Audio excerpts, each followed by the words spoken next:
Hello mọi người, Hà Thanh rất vui được gặp lại các bạn trong chuyên mục ẩm thực cuối tuần. Món ăn mà chúng ta sẽ cùng nhau thực hiện hôm nay chính là gà kho nghệ, là một món ăn truyền thống, dân dã nhưng vô cùng thơm ngon và bổ dưỡng trong ẩm thực Việt Nam. Chuẩn bị nguyên liệu: thịt gà 600g, 3 muỗng cà phê bột nghệ, 3 củ sả, 2 củ hành tím, 3 té tỏi, 2 quả ớt hiểm. Gia vị: nước mắm, đường, hạt nêm, tiêu xay, dầu ăn. Các bước thực hiện: rửa sạch thịt gà với nước muối loãng, cắt thành miếng thịt ăn khoảng 3 cm. Đã rửa sạch, đập dập phần gốc và thái lát mỏng và băm nhỏ phần còn lại. Hành tím, tỏi, bóc vỏ, băm nhỏ, ớt, cắt lát. Cho thịt gà vào tô lớn, thêm các nguyên liệu ướp gồm bột nghệ, hành tỏi băm, 1/2 muỗng sả băm, 2 muỗng canh nước mắm, 1 muỗng cà phê đường, hạt nêm, tiêu xay.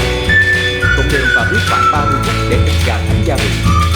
Cho dầu ăn vào nồi. Khi dầu nóng, cho phần sả còn lại và hành tỏi băm vào phi thơm.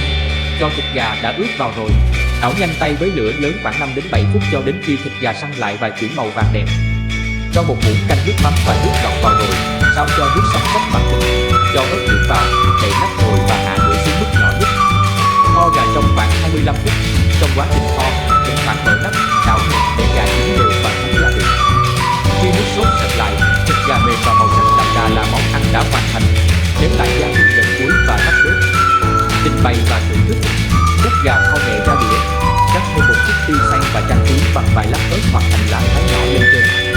Gà kho nghệ thường được thưởng thức khi còn nóng, ăn kèm với cơm trắng và một ít dưa giá, dưa chuột hoặc rau luộc sẽ rất tròn vị. Những điều lưu ý: để có màu sắc đẹp, bạn có thể thắng nước màu, nước hàn trước khi cho gà vào kho. Nếu không muốn quá cầu kỳ, chỉ cần dùng đường để ướp và kho trực tiếp, màu gà vẫn lên đẹp. Không nên kho quá lâu, trên 40 phút, vì sẽ làm thịt gà ta bị vỡ, mất độ dai. Tuy nhiên, nếu dùng gà công nghiệp hoặc đùi gà, có thể kho nhanh hơn. Đường sả và ớt có thể tăng giảm tùy theo sở thích về hương thơm và độ cay, sẽ giúp món ăn dậy mùi, át đi mùi tanh của thịt gà. Gà kho nghệ là một món ăn truyền thống, dân dã nhưng vô cùng thơm ngon và bổ dưỡng trong ẩm thực Việt Nam. Điểm đặc trưng của món ăn này là màu vàng óng đẹp mắt từ củ nghệ tươi hoặc bột nghệ, hòa quyện với mùi thơm đặc trưng của nghệ, sả, gừng và vị đậm đà, mặn ngọt vừa phải của nước sốt. Thịt gà sau khi kho chín mềm nhưng vẫn giữ được độ dai, thấm đều gia vị. Nghệ còn được biết đến với nhiều lợi ích cho sức khỏe, làm cho món ăn này càng thêm được yêu thích. Xin cảm ơn sự quan tâm và theo dõi nhiệt tình của các bạn dành cho video này. Chúc các bạn luôn có những bữa ăn ngon miệng bên những người thân yêu. Đừng quên nhấn nút đăng ký để không bỏ lỡ những món ăn hấp dẫn tiếp theo từ Hà Thanh nhé.